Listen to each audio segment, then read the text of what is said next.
Chromosomes. Little strands of nucleic acids and proteins are the fundamental genetic instructions that tell us who we are at birth. Most people are born with 46 chromosomes, but each year in the United States, about 6,000 people are born with an extra chromosome, making them a person with Down syndrome. If you've ever encountered someone with Down syndrome, you know that they are some of the kindest, most joyful people you will ever meet. They truly have something extra.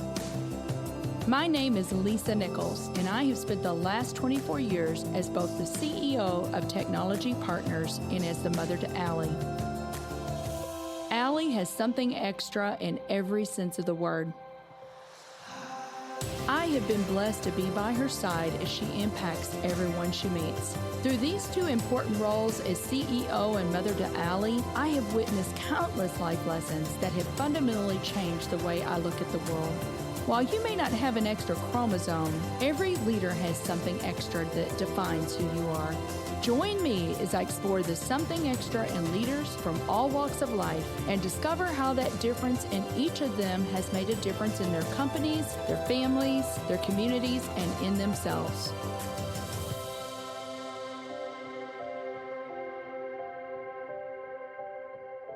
I'm excited to have Lauren Herring on the show today. Lauren is an author, internationally recognized speaker, and CEO of the Impact Group.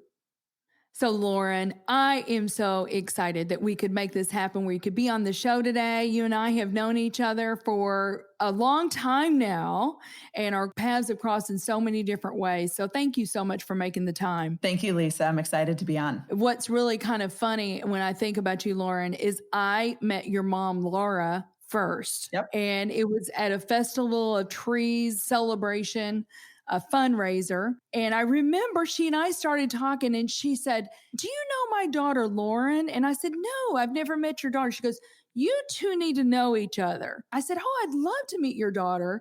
Didn't think another thing about it. The next thing I know, at a Junior Achievement Board meeting, they said, "We want to introduce Lauren Herring." And I think it was something only like 2 weeks later or something. So it was just perfect timing. We have been buddies ever since then through YPO and all sorts of things. So you grew up here in St. Louis, right? I did. Yeah. In Clayton. So tell me a little bit about how you grew up, and then we're going to get into more about your career journey and family journey and all kinds of fun things. Well, I grew up the only child of my parents in Clayton, and my mom started a business called Impact Group when I was 10 years old. Growing up, I always joked that it was the second child of the family. And of course, you know what that feels like, Lisa, as an entrepreneur. One time I remember coming home and my desk had disappeared from my room. And I looked at them and I said, "Let me guess, you hired a new employee, and you took my desk to the office." And they kind of sheepishly grinned and said, "Yes, that's the case." So I absolutely lived the life of the entrepreneur as a family. My parents actually would pay me a dime for every packet that I collated to help them when I was younger. And so it was just part of the family life, and it was fun. But interestingly, it was never part of my long-term vision to join Impact Group. That actually came along later. Right. So talk about that a little bit. Do I remember this right? Did you go to Notre Dame? I did. I have my bachelor's in marketing from Notre Dame.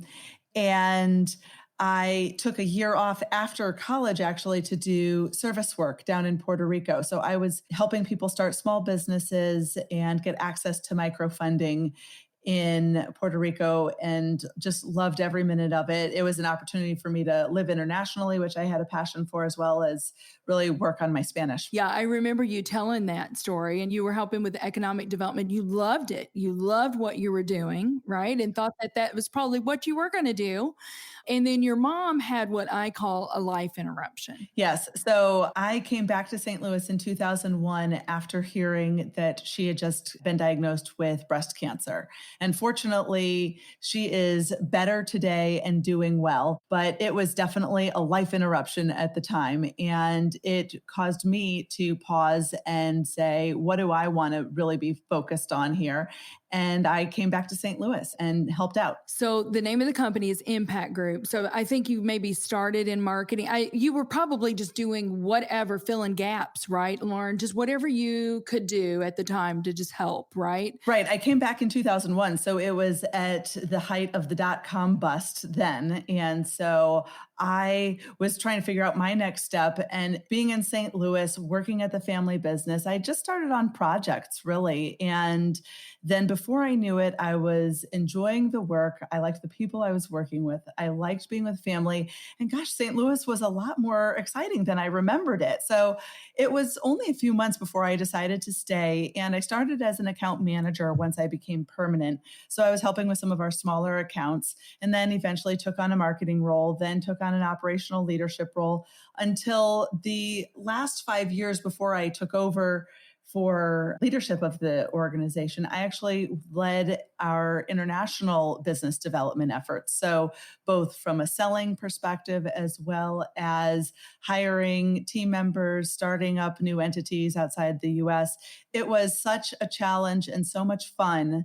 And I just loved going back to my international roots from some of the work that I was doing in Puerto Rico and studying abroad in college. So that was such a wonderful job. And it was so critical also to the organization's growth overall long term as well with that international focus. So, Lauren, since you've been CEO, I mean, you've taken it in a lot of different places, but let's back up for 1 minute. Just because I know what Impact Group does, maybe there are one or two people that are listening that don't know. So why don't you back up and talk about how your mom started? What was the primary mission of the business when your mom started it? And then let's segue into kind of how you've morphed things and expanded the services. I like to joke that Impact Group is St. Louis's best kept secret. So I'm really excited to be able to share with your listeners about what we do. So we have been in business for over 30 years now, supporting the HR industry, specifically in the areas of helping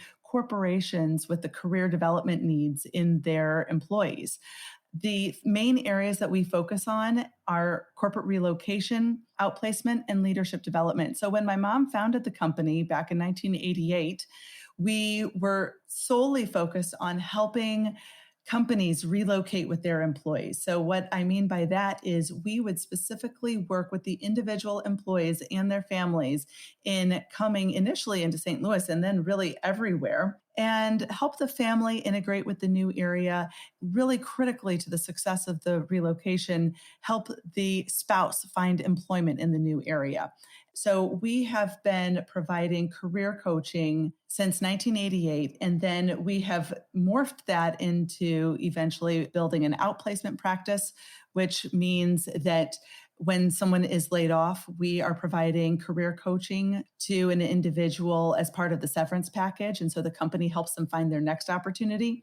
And then we also provide leadership development work. So our niche in that space is actually in helping build strong pipelines for leadership development. So that middle layer of management, how do we get them to that next level?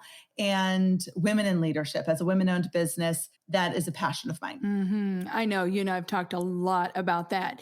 So I know that you've got a lot of coaches, right, that work with these individuals. And goodness gracious, I mean, we're in the middle of a global pandemic when so many people have lost their jobs. So I am sure, I mean, how has COVID affected your business and impacted your business? But I'm just thinking the services that you provide are so needed at all times, but especially now, because there's a lot of people that are maybe trying to pivot in their business. Absolutely. We're seeing a big need right now, especially for that career coaching piece for people who've been laid off. So that part of our business is definitely up. that's certainly something that we're really blessed to be able to provide needed support during a really difficult time in people's lives.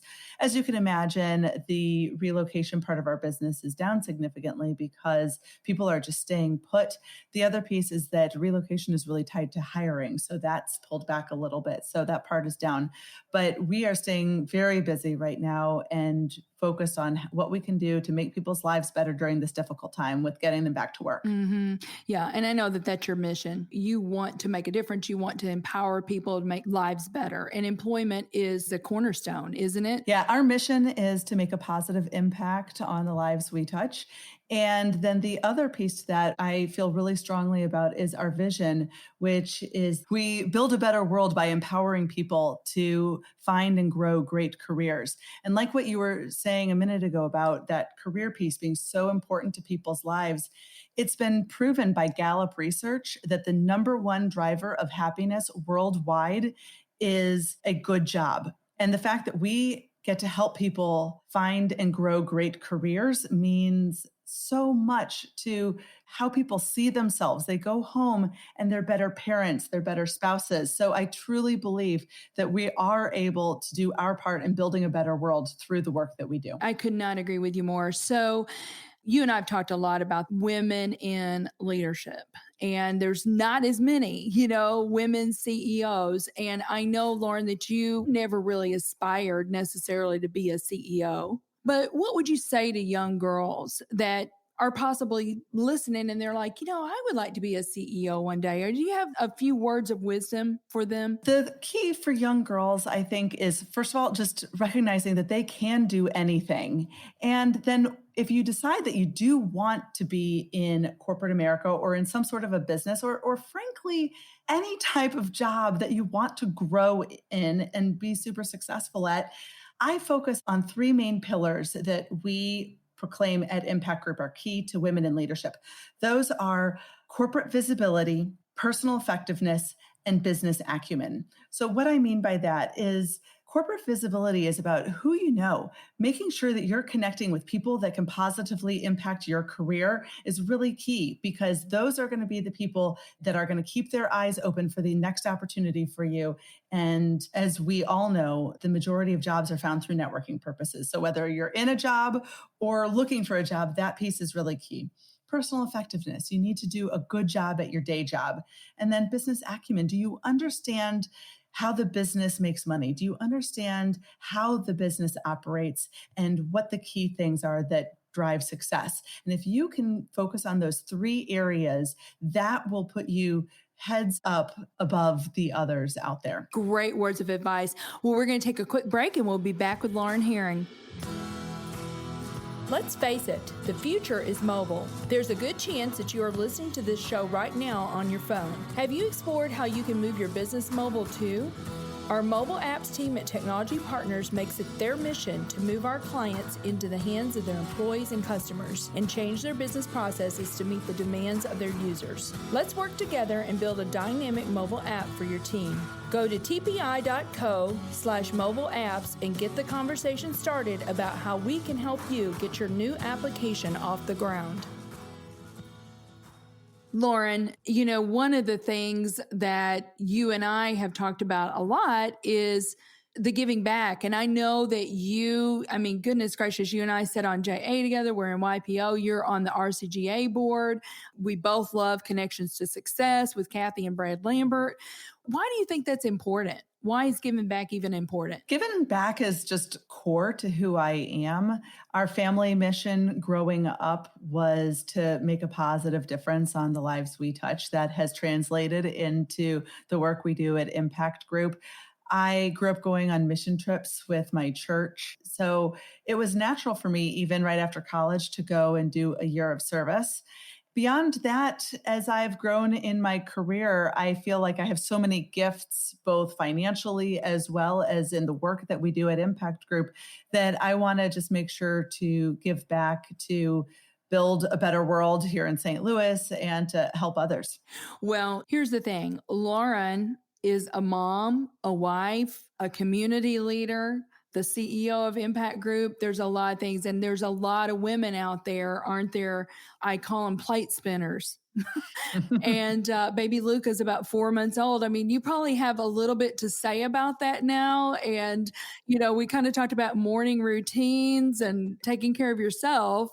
Give me your thoughts on that. Well, there's a lot of plates being spun right now. And I do my best to, honestly, like they say about a lot of women, everyone else is getting a lot of attention, especially baby Luca right now, because he just needs it. I'm blessed with a lot of family here in St. Louis that is willing to help. So both my mom and my mother-in-law are very involved in taking care of Luca and our 8-year-old daughter, Kennedy, as well.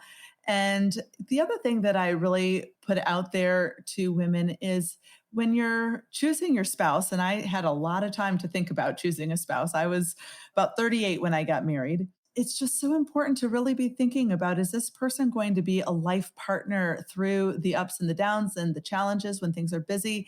And do you have someone that is willing to help share that load when things get tough? I'm very blessed that my husband, Ted, absolutely is that. So I don't feel like I need to shoulder all of this all by myself. Right. Well, I think you bring up such an interesting point. And I think sometimes there's this misnomer out there that we can all be super women. It is not true. I don't care what kind of cape you're wearing. I'm like, you can't do it all. And sometimes, you may be overwhelmed, and it's okay to raise your hand and say, I need help. Yeah. And not be afraid that people are going to look at you the wrong way about asking, I need somebody to help me clean my house. We can't do it all. I get that. And I even feel that way sometimes with my husband because he takes such an active role that he's out helping make play dates with other moms. And sometimes it makes me even feel like, wait, I should be making the play dates. But instead, I really just need to be appreciative of the fact that he's doing it. Absolutely. Absolutely. You're blessed.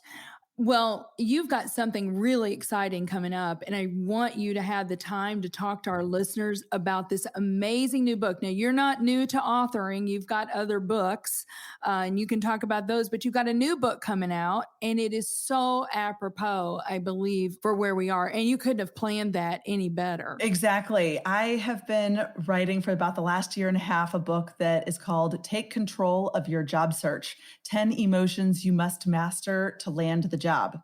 And I had originally planned on launching it later in the year. Then, when I was out on my maternity leave, everything started snowballing with COVID and the economy and the job market. And so it became very apparent that I needed to speed up the publishing process. So I'm excited to announce that Take Control of Your Job Search is now live on Amazon, and it is coming out on July 14th. Can you give us a little appetizer? So you talk about these 10 emotions. Tell us one of those. Well, the first one that I start out with is grief and sadness. So a lot of times when someone has been laid off, there are a lot of emotions of sadness of, hey, I have unfinished business there. Or, like, was I rejected, and the sadness about that. Then you take it to the other extreme after that kind of event, and maybe there's a lot of anger. And if you don't deal with that properly, an interviewer can pick up on that in a heartbeat.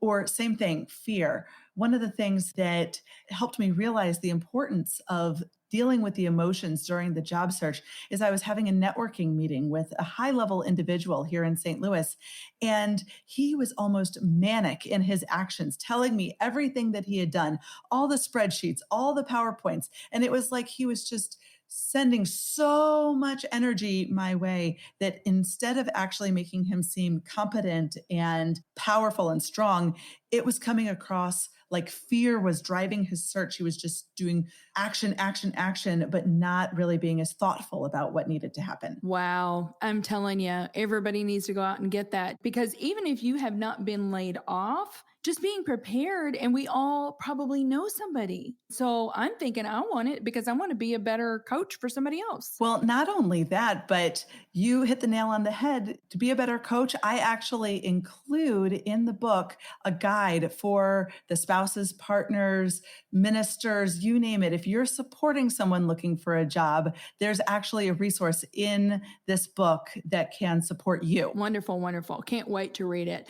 Well, Lauren, this is something extra. So in your own career, has there been a leadership misstep? Because sometimes I believe the listeners hearing that it will give them permission to go, yeah, I mean, we're not perfect. Nobody's perfect, right? We're all going to make mistakes.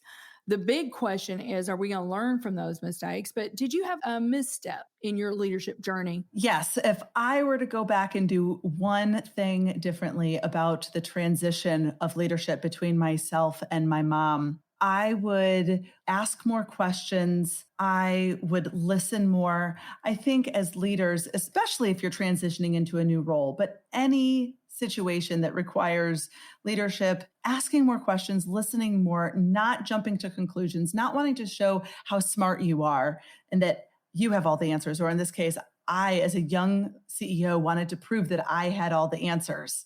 I wish I had asked more questions, and I think I would have had a stronger transition in that process. And that's not to say that we didn't have a good transition. I think we did a lot of things right.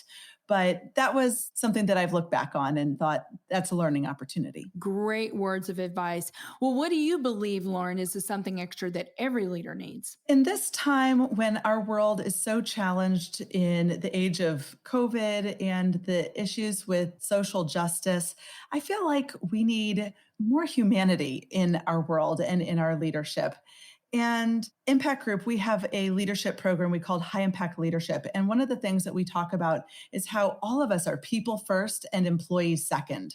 And that's something extra of treating each other with dignity and respect and making sure that we're asking people about their personal lives, just some of those personal basics. But more than anything right now, I think we need more listening, more humanity in our leadership. Yeah, I could not agree more.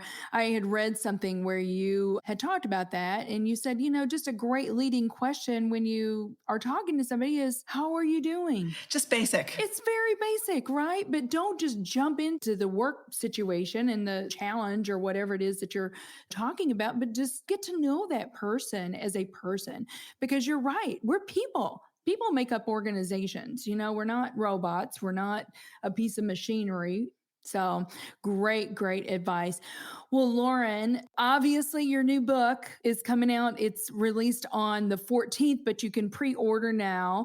I think this is so cool, but I want you to tell our listening audience, what are your hopes and plans for the book? Well, I'm just so excited for Take Control of Your Job Search to hit the stores on July 14th. And when we hit Amazon bestseller status, it is going to be my joy and pleasure to be able to donate between myself and Impact Group $100,000 worth of career coaching services to people in underserved communities. And that's something that more than anyone else, the people in the underserved communities have been hit by this economic crisis.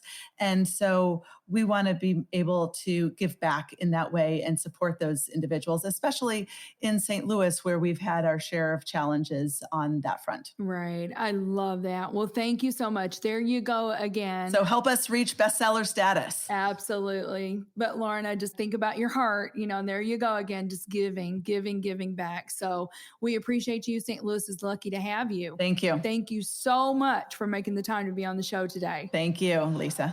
Thank you for listening to today's show. Something Extra with Lisa Nichols is a Technology Partners production. Copyright Technology Partners, Inc. 2019. For show notes or to reach Lisa, visit tpi.co/podcast. Don't forget to leave a review on Apple Podcasts, Google Play, or wherever you listen.